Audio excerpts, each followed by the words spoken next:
بسم اللہ الرحمن الرحیم۔ السلام علیکم دوستو، کتاب مسلم شریف میں یہ روایت مشہور ہے کہ آپ صلی اللہ تعالی علیہ وسلم نے ارشاد فرمایا، اگر میں اپنے ماں باپ کو اس دنیا میں پاتا اور میں نماز عشاء کے فرض پڑھ رہا ہوتا تو کسی ایک کی آواز سن لیتا تو میں نماز چھوڑ کر انہیں لبیک کہتا۔ ایک مرتبہ حضرت علی رضی اللہ تعالی عنہ اپنے حجرے میں تشریف فرما تھے۔ ایک بوڑھی عورت نے آ کر عرض کیا، اے امیر المومنین، میری دو ہی اولادیں ہیں، ایک بیٹا اور ایک بیٹی، وہ دونوں ہی نافرمان ہیں اور وہ دونوں اکثر ہی بیمار رہتے، اور میری بیٹی کا رشتہ لینے کے لیے کوئی تیار نہیں، نہ ہی میرے بیٹے کو کوئی رشتہ دینے کے لیے تیار ہے۔ ایسے میں کون سے کام میں کروں کہ اللہ تعالیٰ کی طرف سے ان کی زندگی میں نفع اور مال و دولت میں برکت آ جائے، اور وہ میری نافرمانی بھی نہ کرے، اور میری اولاد کو اچھا رشتہ بھی مل جائے، اور وہ صحت مند بھی ہو جائے، اور میری نافرمانی بھی چھوڑ دے، کیونکہ میرا بیٹا اور میری بیٹی دونوں ہی نافرمان ہیں، میری نافرمانی کرتے رہتے ہیں، میں جو کچھ بھی ان سے کہتی ہوں میرا کہنا نہیں مانتا، میرا بیٹا شراب اور دوسرے گناہ بھی کرتا ہے، اور میری بیٹی بھی میرا کہا نہیں مانتی، وہ دونوں دین اسلام میں بالکل بھی دلچسپی نہیں رکھتے۔ اے امیر المومنین، مجھے کوئی ایسا عمل بتائیے جس سے میرا بیٹا اور میری بیٹی دونوں سیدھے راستے پر آ جائیں اور دین اسلام سے محبت کرنے لگے اور میری نافرمانی بھی نہ کریں، اور ان کے رشتے بھی ہو جائیں اور دونوں تندرست رہنے لگے۔ اس بوڑھی عورت کی بات سن کر حضرت علی رضی اللہ تعالی عنہ نے فرمایا، ماں باپ کے ایسے 5 کام ہیں جن کی سزا ان کی اولاد کو ملتی ہے۔ وہ 5 کام ایسے ہیں کہ جس سے اولاد کا تعلق جڑ جاتا ہے۔ حضرت علی رضی اللہ تعالی عنہ فرماتے ہیں کہ اگر ماں باپ یہ 5 کام کرتے ہوں تو ان کاموں کی وجہ سے ان کی اولاد کو سزا ملتی ہے۔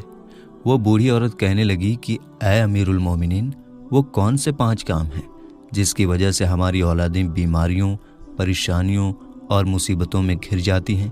حضرت علی رضی اللہ تعالی عنہ نے فرمایا، نمبر 1، جس کے ماں باپ قرآن پاک پڑھے ہوئے ہوں لیکن اپنے گھر میں تلاوت قرآن پاک نہ کرتے ہوں تو ان کے گھروں میں بے برکتی نازل ہو جاتی ہے، اور شیطان کے چیلے اس گھر میں ڈیرا جما لیتے ہیں، اور شیطان کے چیلے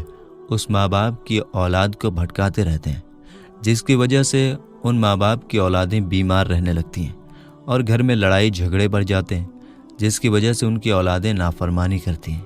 اس کے علاوہ دین اسلام سے بھی بھٹکنا شروع ہو جاتی ہیں، کیونکہ قرآن پاک اللہ تعالیٰ کی ایسی مقدس کتاب ہے جس کا ایک ایک حرف پڑھنے والے کو اللہ تعالیٰ 10 نیکیاں عطا فرماتا ہے۔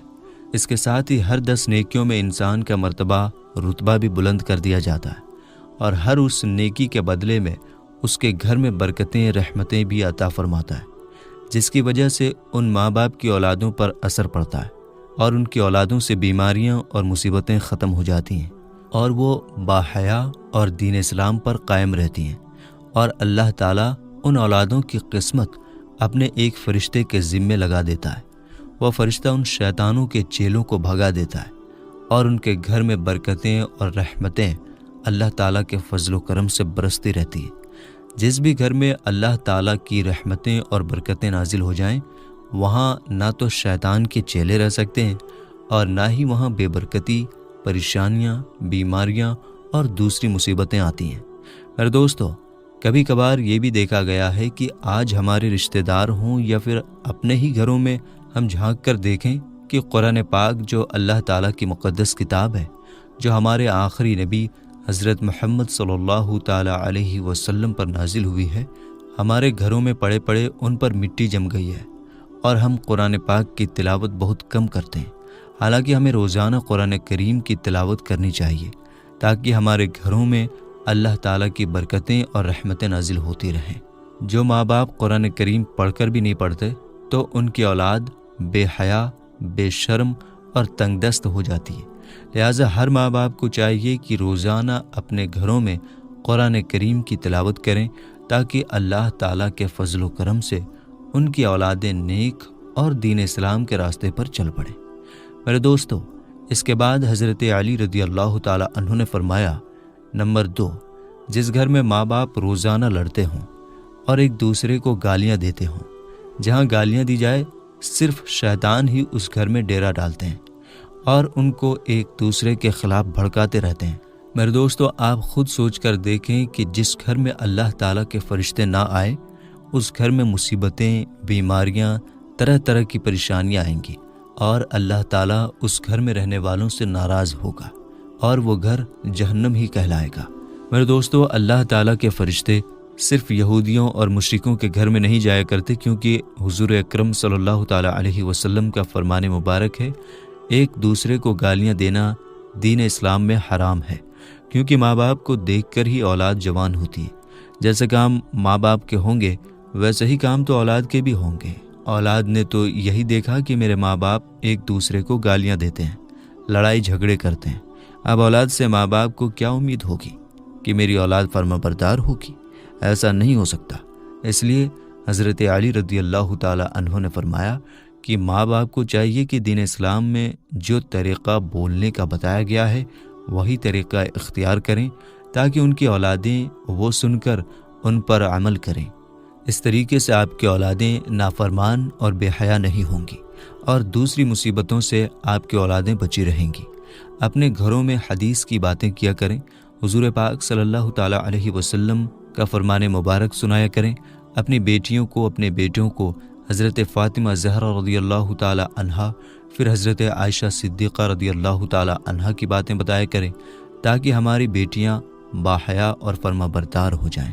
اس لیے ماں باپ کو چاہیے کہ دین اسلام کے حساب سے ہی بولا کریں، تاکہ ان کی اولادیں بے حیائی، پریشانیوں، نافرمانی اور طرح طرح کی مصیبتوں سے بچ سکیں۔ میرے دوستو، حضرت علی رضی اللہ تعالیٰ عنہ نے فرمایا، نمبر 3، ماں باپ کے بے پردگی کی وجہ سے ان کی اولادوں پر خطاؤں یا بیماریوں کا حملہ ہوتا ہے۔ صحیح بخاری میں حضرت ابو ہریرہ رضی اللہ تعالیٰ عنہ سے روایت ہے کہ حضور پاک صلی اللہ تعالیٰ علیہ وسلم نے ارشاد فرمایا، جو عورت پردے میں رہے گی اس پر جنت واجب ہے، اور جو عورت بے پردہ رہے گی اس پر جہنم واجب ہے۔ میرے دوستو، جہاں بے پردگی ہوگی وہاں اللہ تعالیٰ کے فرشتے ایسے گھروں میں رہنے والے انسانوں کے لیے بد دعا کرتے ہیں، اور شیطان نیچے بیٹھ کر ان کے گھروں کو اپنا بسیرا بنا لیتا ہے۔ جہاں بے پردگی پھیلی ہوئی ہو وہاں ماں باپ کی اولادیں بے حیا، نافرمانی اور غلط کاموں میں پڑ جاتی ہیں۔ یہی نہیں بلکہ ان کی اولادوں کو پریشانیاں اور مصیبتیں اپنا مقدر بنا لیتی ہیں۔ یہ سب ان کے ماں باپ کے بے پردہ رہنے کا نتیجہ ہوتا ہے۔ جہاں بے پردگی ہوگی وہاں اللہ تعالیٰ کی رحمت اور برکت کبھی نہیں آئے گی، اور ان ماں باپ کی اولادیں ہر فتنے اور شر سے محفوظ نہیں رہ سکیں گی، کیونکہ اللہ تعالیٰ کے فرشتے بلاؤں اور خطاؤں کو ٹالتے ہیں۔ وہ تو اس گھر سے ہی چلے جاتے ہیں ان کی بے پردگی کی وجہ سے، اور وہ اولادیں اپنے ماں باپ کا ادب و احترام نہیں کرتی، بلکہ اس گھر کی اولادیں کسی مصیبت یا پریشانی میں ہمیشہ گھرتی رہتی ہیں۔ میرے دوستو، جہاں بے پردگی ہوگی ان ماں باپ سے اللہ تعالیٰ کی ناراضگی ہوگی۔ اس لیے ماں باپ کو چاہیے کہ اپنے پردے کا خاص انتظام کریں اور اپنی اولادوں کو بھی پردہ کرنا سکھاتے رہیں، تاکہ ان کی بیٹیاں بی بی فاطمہ الزہرا رضی اللہ تعالیٰ عنہا کی پیروی کر سکیں۔ میرے دوستو، ہم سب نے یہ بات تو سن رکھی ہے کہ دنیا کہتی ہے کہ دل کا پردہ ہونا چاہیے۔ میری ماں بہنیں، ذرا غور فرمائیں، آپ کا دل بی بی فاطمہ الزہرا رضی اللہ تعالیٰ عنہا سے تو کبھی مضبوط نہیں ہو سکتا۔ آپ کا پردہ تو بی بی فاطمہ الزہرا رضی اللہ تعالیٰ عنہا سے زیادہ کبھی نہیں ہو سکتا۔ ہم آپ کو بتا دیں، بی بی فاطمہ الزہرا رضی اللہ تعالیٰ عنہا کے پردے کا ایک واقعہ حدیث پاک میں ہے کہ بی بی فاطمہ کو حضور اکرم صلی اللہ تعالیٰ علیہ وسلم شادی کے بعد اپنے گھر لے جا رہے تھے۔ آگے راستے میں ایک نابینا صحابی بیٹھے ہوئے تھے۔ ان کو دیکھ کر بی بی فاطمہ رضی اللہ تعالیٰ عنہا نے اپنے چہرے مبارک پر پردہ ڈال لیا،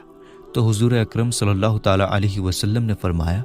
اے بیٹی فاطمہ، یہ صحابی تو نابینا ہیں، یعنی آنکھوں سے اندھے ہیں، وہ آپ کو نہیں دیکھ سکتے۔ تو حضرت بی بی فاطمہ رضی اللہ تعالیٰ عنہا نے فرمایا، بابا حضور پاک صلی اللہ تعالیٰ علیہ وسلم، وہ صحابی اندھے ہیں مگر میں تو انہیں دیکھ سکتی ہوں۔ سبحان اللہ، یہ شان مبارک بی بی فاطمہ الزہرا کے پردے مبارک کے۔ اس لیے میری تمام بہنوں اور ماؤں سے گزارش ہے کہ اپنے پردے کو اپنی زندگی کا مقصد بنا لیں، تاکہ اللہ تعالیٰ آپ سے خوش ہو جائے اور آخرت میں آپ پر جنت واجب ہو جائے۔ میرے دوستو، اس کے بعد حضرت علی رضی اللہ تعالیٰ عنہ نے فرمایا، نمبر 4، جو ماں باپ کسی دوسرے ماں باپ کی اولادوں کے بارے میں اچھا نہیں سوچتے ہوں یا اچھا نہ دیکھتے ہوں، تو ان کی اولادوں کے بارے میں اللہ تعالیٰ وہی فرمان جاری کرتا ہے، جو لوگ دوسروں کی اولادوں کے بارے میں برا سوچتے ہیں یا برا کہتے ہیں، اللہ تعالیٰ ان کی اولادوں کے لیے اس کی سوچ کے مطابق ویسا ہی برا کرتا ہے، کیونکہ اللہ تعالیٰ وحدہ لا شریک ہے، اس کی بے پناہ قدرت ہے۔ اللہ تعالیٰ کسی بھی ماں باپ کی محبت سے زیادہ اپنے بندوں سے پیار کرتا ہے۔ جب آپ کسی کی اولاد کو دھوکہ یا کسی پریشانی میں ڈالیں گے تو اللہ تعالیٰ وہی نظریہ آپ کی اولادوں پر بھی مسلط کر دیتا ہے۔ اگر آپ کسی کی اولادوں کے بارے میں اچھا سوچیں گے تو اللہ تعالیٰ آپ کی بھی اولادوں کے بارے میں اچھا ہی کرے گا۔ جیسا تم کسی کی بیٹی کے بارے میں سوچو گے یا کسی کے بیٹے کے بارے میں سوچو گے، ویسا ہی اللہ تعالیٰ تمہاری اولادوں کا بھی دوسروں کی نظر میں یہی نظریہ قائم کر دے گا۔